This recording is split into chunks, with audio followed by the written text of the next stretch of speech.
Right, good morning everyone, and welcome to another edition of 11s. It's Friday the 22nd of May. I'm a little bit late getting my act together this morning, so hopefully you've seen what we've got lined up for today's show. A bunch of stuff actually, which I'm struggling to remember what I wrote down. We're going to be looking at some of the positive work that motorcyclists are doing during the coronavirus outbreak. We will also take a look at, I've got a video which I will put up a link to later, which shows you a Lego motorcycle and how long it takes to break it. MAG have released another press release, and we'll have a quick look at what they have to say. It certainly seems to be looking at the police response to ride-outs. We'll also take a look at Ducati's new range of electric powered vehicles, and we will also have a look at some bike security, and I'll just run over a couple of ideas I have. We'll look at the Gold Secure standard as well briefly, and how one particular lot performs. This is all was already kicked off by me thinking about a nurse who had a bike stolen last week, which we'll also have a look at. So that's what is on the menu for today. Hopefully you will stay with me till 11:30 or thereabouts. So let's kick on with the first story then. As I said, over the last few weeks, some of the press around motorcycling hasn't been fantastically positive. You know, stories of lots of motorcyclists congregating in beauty spots and popular ride-out destinations, the usual kind of thing. So I thought I'd cover a couple of more positive ones. Now, the first up, there's a team of motorcyclists who are delivering some life-saving devices to COVID-19 patients' homes.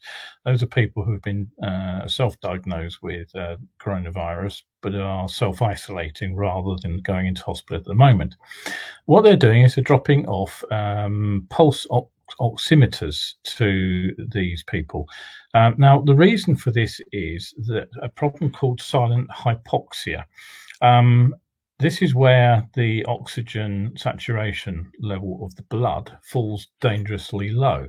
The problem is that it can happen apparently very suddenly. Now, Dr. Sharon Raymond, who helped set up this scheme, says that we know that some patients with COVID-19 can develop silent hypoxia, where pneumonia can result in a steep fall in the body's oxygen levels without the patient even realizing. Unfortunately, by the time patients have noticeable trouble breathing and present at hospital, their condition may have deteriorated dramatically. This could really help us get people the help they desperately need. So using the biking community to deliver this kit to patients most at risk could be instrumental in saving lives. So she's a GP. She set up the COVID crisis response charity, which works alongside the Bike Shed Motorcycle Club in London and disaster response charity Team Rubicon UK.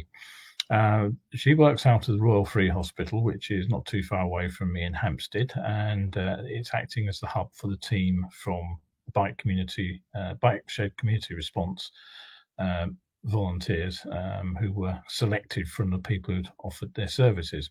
And basically what happens is that doctors in North and Central London can request that one of these oximeters is delivered to the patient via a 24-hour helpline, and the bikers then aim to get the device to the patient's home within 90 minutes of the order. So it's all pretty damn quick. Quite obviously, the usual things apply. The motorcyclists won't actually ring the doorbell or knock, but they deliver with a text message and then wait for the person inside to pick up the parcel, which is left outside the house. So once a patient has the device, a clinician can then get to call them and reassess them.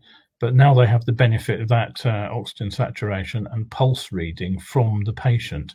So if the patient is then identified as being at risk, they can be given transport to hospital, where they can be dealt with in a more high-tech environment.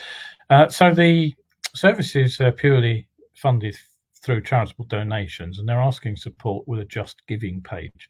And what I'll do is I shall just give you that page now. I can just cut that from my notes, and what I can do is very quickly pop it in over here, and you should be able to see that now. So that's the Just Giving page for the oximeter delivery service. Now, meanwhile, a chap called Ben Kay has been working as a team of motorcycle riders in Hertfordshire, and what they've been doing is delivering food on the behalf of a setup called Edible London, and they do this once a week on Thursdays.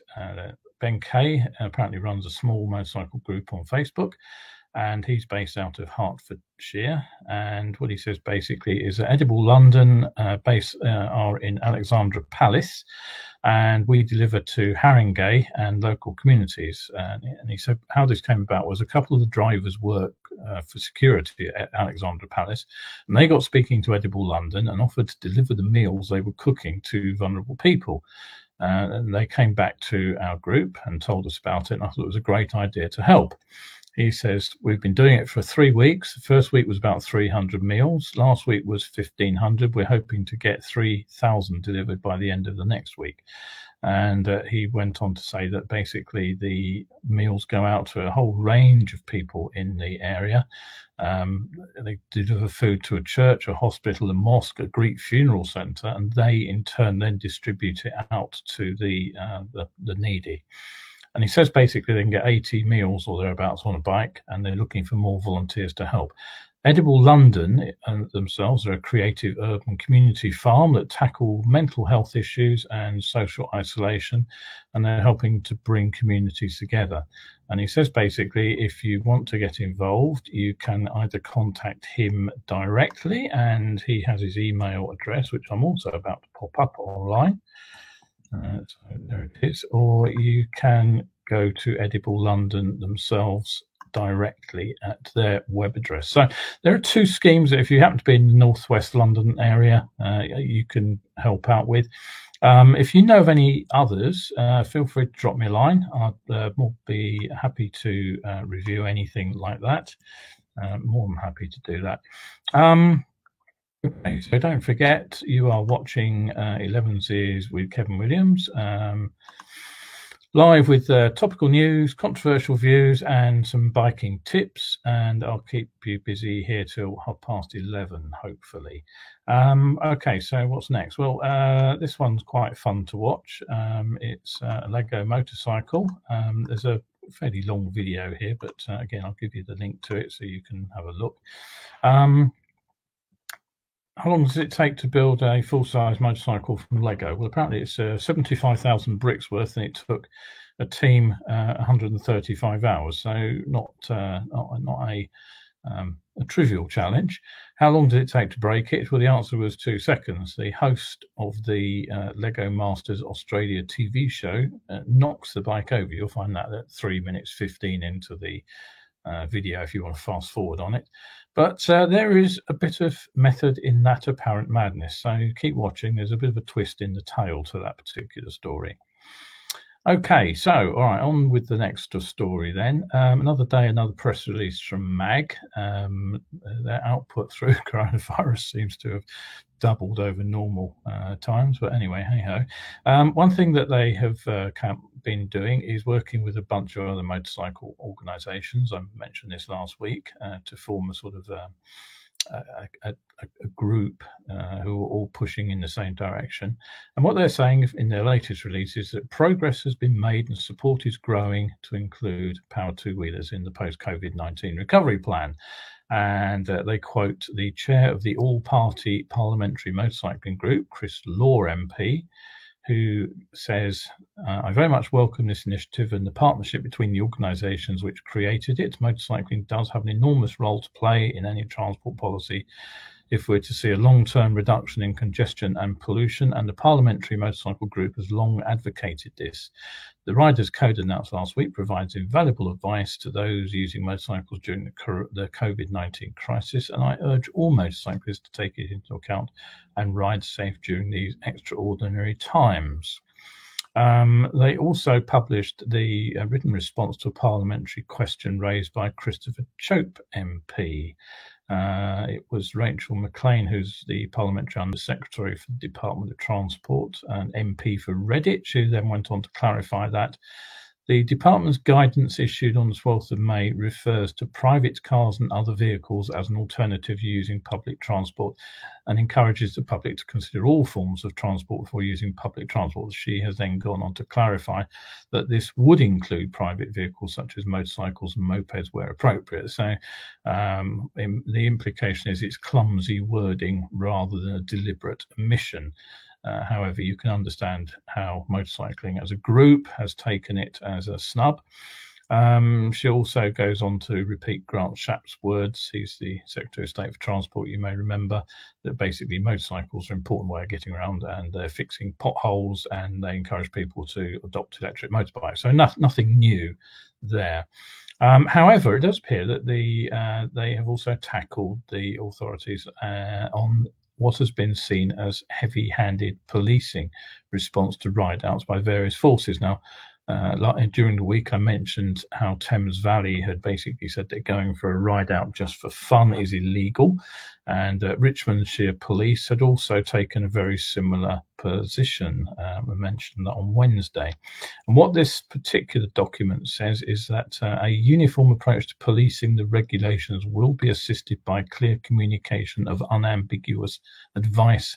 That is the most urgent element of our proposed guidelines. And that's the point I've been making for very nearly 2 weeks now, since Boris was on television on the Sunday. I'm still getting flack for saying that the advice is ambiguous, that it can be read either as stay at home, don't go riding, or that riding any distance is allowed. It all hinges on your interpretation of what that advice meant.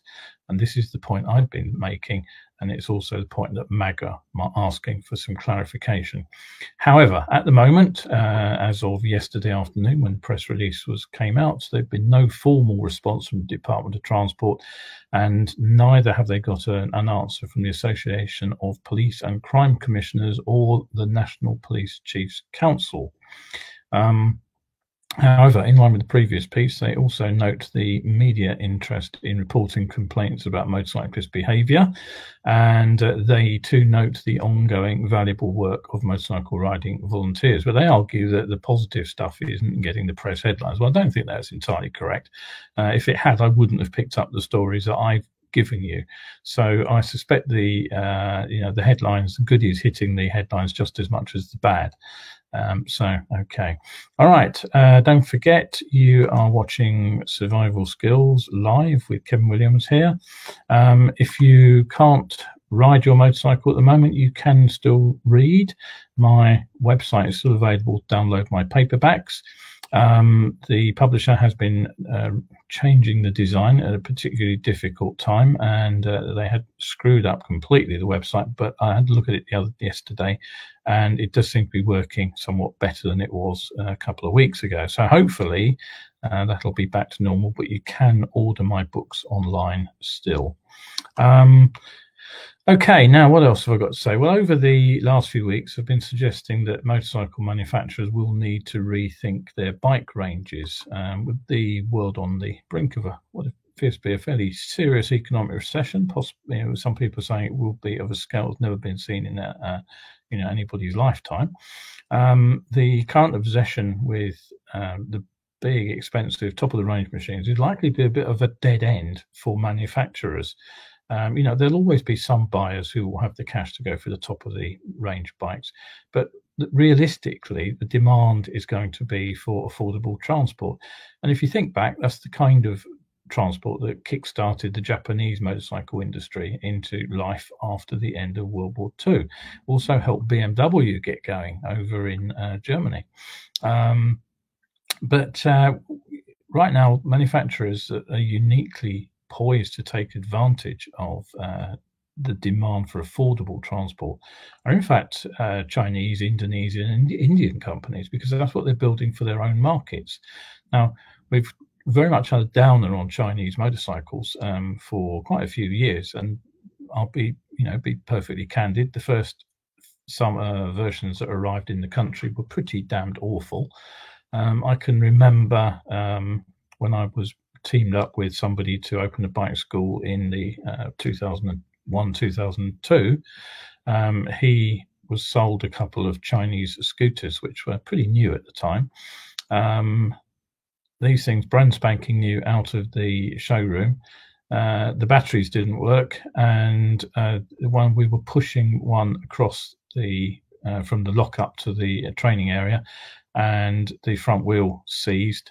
The bike had done, I think, about 5 miles at this point, and it turned out that the front brake shoe had delaminated. So I'm afraid they went straight back to the shop, and we bought some rather more expensive Piaggios, but at least they did the job.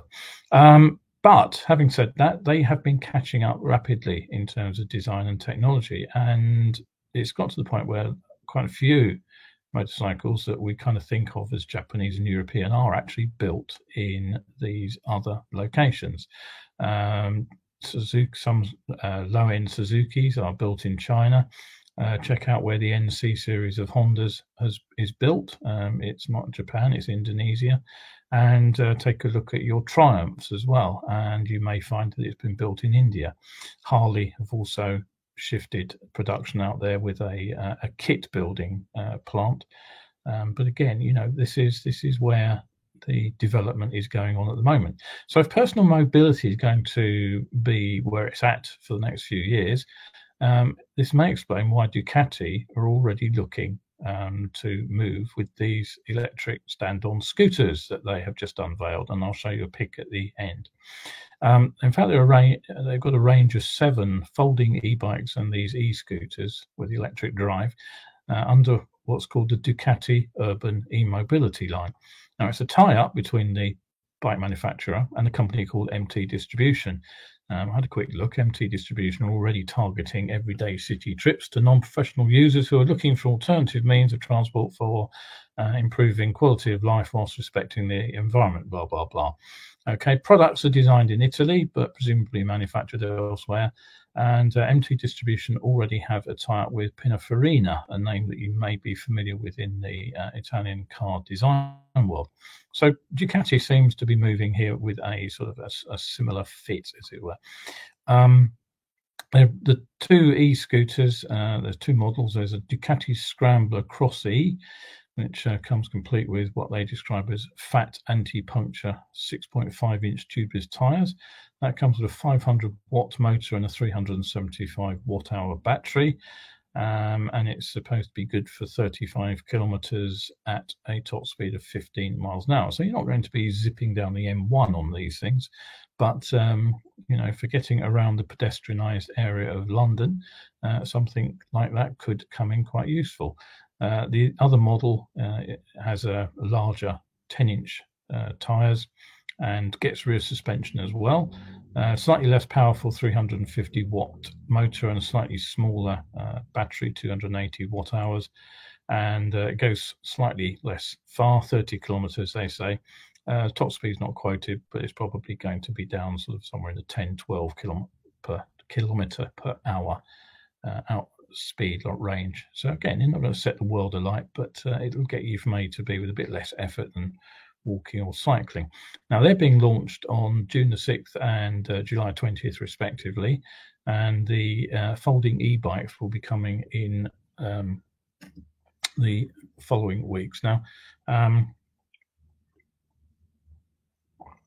quite frankly, if that was a response to coronavirus, somebody at Ducati was thinking fairly quickly. If it wasn't, and they were already in the pipeline, then it could have turned out to be fortuitous timing for them. So, all right, don't forget, 11s is every Monday, Wednesday, Friday, and Sunday, 11 BST. You can catch up on my YouTube channel, which is Survival Skills UK. Don't forget that all-important UK. All right, okay, so next story. Well, a nurse, Adina Nash, who lives in Bracknell, unfortunately had her V-Strom stolen from her garage last Sunday, 16th of May. Here's what she said. It was a nice sunny day and I decided to wash the patio. I went round to the garage and saw a small van turn up. It made me think twice about locking the garage, so I double-checked it was properly locked. When I came back to the garage, the bike was gone. I was absolutely gutted. I felt sick to my stomach. And footage from a neighbour's security camera actually recorded an image of, they say, the suspect riding away from the garage. Well, I think it's more than the suspect. It's somebody who's known to have stolen it. So she's a 52-year-old specialist nurse, and she'd taken over running the Royal Free Hospital's epilepsy department since the start of the COVID-19 crisis. Now, without her bike, the journey to work on public transport is far more expensive, difficult and time-consuming. Getting from Bracknell up to the Royal Free is not going to be a sort of an easy journey, frankly. She said it's costing her the earth at the moment, and they also took a crash helmet. The motorcycle was her only way of getting to and from work. So since the theft, she's been working more from home and focusing on outpatients rather than working at the hospital. Police have filed the case pending further evidence, which presumably means it's gone into a drawer and will never be seen again unless the bike turns up somewhere. But there are reports that the machine has been seen in the Windsor area. Now, it's a fairly distinctive 1000cc 2018 V-Strom. And what makes it very distinctive is it has a bright yellow seat to match the yellow graphics. So if you're in the area, do keep an eye open, and I'll put a photo of that up at the end of the show. And that neatly leads me into my final item on bike security. Now, first of all, people are cruising the streets looking for something to steal, even in broad daylight. So try not to make it easy. As I constantly say, if it's out of sight, it is out of mind. That is your first line of defense. If you can get the bike out of sight, do so. If you've got a garage facing the road, try and keep it shut. Don't leave the door open any longer than you need to. The trouble is, what if you've got a garage which is not near your house? And that possibly appears to be what the case was here, that the garage was actually detached around in a group of garages. The trouble is, a lot of the garage doors aren't very secure. In this case, it seems to have been forced open in a matter of minutes while the unfortunate owner was out there cleaning a patio. Have a look at the average lock on the average garage door, and it looks like it was designed by Mickey Mouse. They really are not very difficult to force. And if you've got an up and over door, then what you have is simply a bar which butts up against the frame. And again, these can be forced open fairly straightforwardly. You can get a range of security devices which will give some added oomph to the door lock. If you've got no internal access, then these will have to be outside. But you can get a kind of locking bar affair which bolts into the ground and then blocks the door from swinging up. You put a key in that and lift it out the way, and then you can open the door. Nothing will stop somebody opening the door if they want to, but it will, in fact, deter them. But the other thing I'll say is that with a lot of these doors, you can simply metal doors, you can simply crowbar a corner up and break in, and that's all that's needed: steel tools, that kind of thing. The next thing I would say is don't leave your helmet and worse, your keys with the bike. I honestly seen people who have a key hook on the wall next to their bike inside the garage, and one of those lovely stands that they sell for lots of money, which hold your helmet and your bike clothing, all there next to the bike in the garage, where you've just given a thief everything they need to ride away on your motorcycle. And secure the bike inside the garage. Again, if the door to the garage isn't security, you have to treat it simply as a solid bike cover and nothing else. The question is, what do you use for extra security? Now, many insurance policies will actually require a certified lock, and one of the standards that is accepted is the Salt Secure. Some might offer a discount for using a lock like that. Quite a few may actually require it as a condition of cover. So, as it happened, just at the same time as the theft story came up, my newsfeed popped up a press release about a new kind of bike lock. which promises to be lighter and more flexible than conventional padlock and chain, but just as secure. It's called a light lock, L-I-T-E-L-O-K, and it's claimed to be around 1/3 of the weight of a comparable padlock and chain for a motorcycle. Now, the moment I saw that, my first thought was you don't get anything for nothing in this world. And whilst there are definitely different grades of steel, you get everything from the hardness of Edam, and that'll be the kind of chain that you buy down at your local DIY store that's really designed for looping around the front of your garden and tripping kids up rather than locking your bike. You do get some high quality, high tensile, toughened steels, which are difficult to cut. But those tend to be expensive. So one of the ways that manufacturers of locks make them stronger is simply by making them thicker, which is what makes them heavier in the first place. So the moment I saw something that was supposed to be light and strong, my interest was piqued. And it turns out that Light Lock make a range of different security devices aimed initially at cycles, but now they've added the Moto 108 Gold motorcycle lock. It costs a fairly robust £120, and the 108 part of the name comes from its length, 108 centimeters, to give it the extra length to go around the bike wheel. So here's what I read on their webpage. Light locks have been thoroughly tested by us. Now, the minute I read that, the implication is that they're bought in. They may have been designed in-house, as claimed, and I don't disbelieve that. The owner appears to be in the industrial design. He's a tutor at the Royal Academy of Art and holds an MPhil in drawing and industrial design. So that's my guess. He appears to be a keen cyclist, and that's why they've been marketing the cycle locks. But the Moto 108 appears to be a new venture. And again, because of the theft problem at the moment, it's the kind of thing that if it pops up in somebody's news feed, they might be looking at to add to their security. Now, the gold part of the name refers to the testing standard. The article also says that they are independently tested by Sold Secure, achieving a high security rating of Sold Secure Motorcycle Gold. The advertising describes Sold Secure as a world-class certification house. So, sounds good for the moment. The advertising continues. It complements a disc lock and is much lighter than a chain. It's the best motorcycle lock for when you're on the go. Light lock Moto locks are considerably lighter than any other Sold Secure Gold motorcycle lock on the market. It weighs just 1.46 kilos. Flexible, portable, meaning you don't have to carry heavy cumbersome locks, etc., etc. Okay, the flexibility not only allows you to curl it up around to store it, but it also means, as the article continues, it's easier to secure around a wide array of fixed objects such as tree trunks, lamp posts, concrete posts, fencings, railings, and more than you can do with a D or a U lock. So what's it made of? Well, they say the casing is made of drill-resistant hardened alloy steel with marine-grade stainless steel rivets. The strap is made of a patented composite material, which they call BOA FlexiCore, and they say contains a high-tensile alloy and polymer matrix. And they then go on to say it can withstand sustained attack from common theft tools to the highest level, including attacks by bolt cutters, crowbars, and hacksaws. And they say this is a result of research, development, engineering, testing, and that their machines exert far greater forces than a human can achieve. And that's why they meet and exceed industry standards. And the page has, or the site has a page of videos which show how the lock is attacked. And what I'll just do is I'll pop that up now for you to have a look at. So there we are. That's their video clips showing the locks being attacked.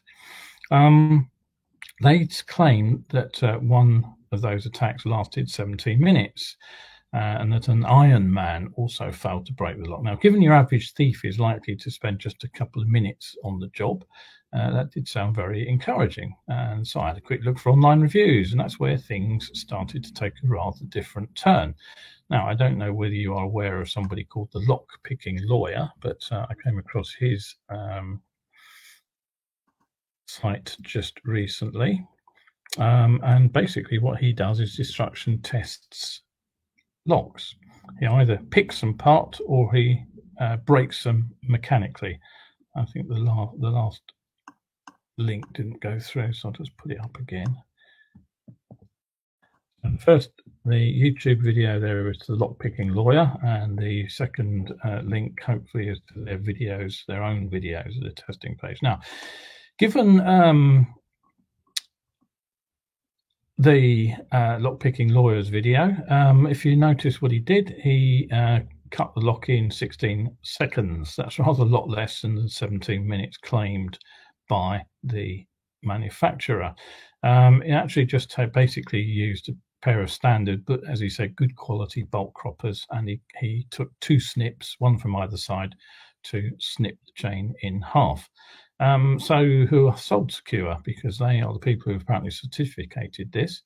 Well, it's according to the advertising blurb, the premier independent testing and certification house for security products in the UK, established in 1992 by the Northumbria and Essex Police with the help and backing of the Home Office, which sounds encouraging, doesn't it? Until you read on and discover that they are now owned and administered by the Master Locksmiths Association. Now, they may be a not-for-trade association, but they are an industry body. And if you've followed the CE debacle over the last few months, we've seen how pressure from manufacturers diluted the CE standard to the point where basic denim clothing can pass the lowest A standard and therefore be certificated as protective clothing. So the problem is, what are you actually getting for your money? Well, Salt Secure Gold is supposed to be the top level of security. Silver is the middle one, and bronze is basically rated as defense against the opportunistic theft. Well, if you can cut a gold product clean in 2 in less time than it would take you to get your keys out of your pocket, you do have to ask questions about the Salt Secure standard.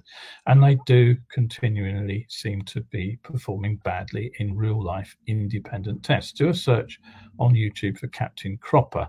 He also destroyed a lot of allegedly high security products over the years he was active with his bolt croppers. So a bit like the A-rated CE kit, I'm not claiming it's worthless, but it's probably not going to give you the level of protection you're expecting. So yes, I would say that a lock like this will defeat an opportunist thief who's looking to push your bike away around the corner. It will stop someone who's broken into your garage and tries to ride off on your bike.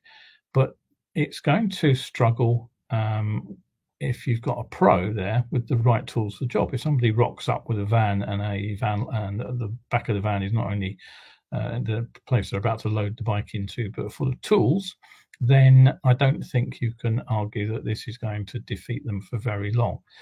Is it worth £120 or twice that if you buy the twin pack, which they claim adds extra security or gives you the option of a longer lock? Well, you can make up your own mind on that one. All right. So think about your security. As I said before, put it out of sight if you possibly can. Cover it up if you can't put it out of sight, and then go for multiple levels of locking. Nobody much pays attention to an alarm. An immobilizer system doesn't stop somebody pushing the bike away. But for heaven's sake, don't put your keys anywhere near the bike, and be aware that even an immobilizer can be defeated fairly easily by a professional thief. So then multiple locks on it. If you use 3 locks rather than 1, even if it only takes 16 seconds to beat, 16 seconds times 3 is getting on for a minute. You start making it less and less attractive for a thief, and that's the way to go on bike security. Right, okay, we've reached the end of our time. Don't forget, you can set up a reminder to catch me on Mondays, Wednesdays, Fridays and Sundays. And if you've enjoyed the show, do head over to my Ko-fi page, and you can support me over there. I'm also adding quite quickly now more content.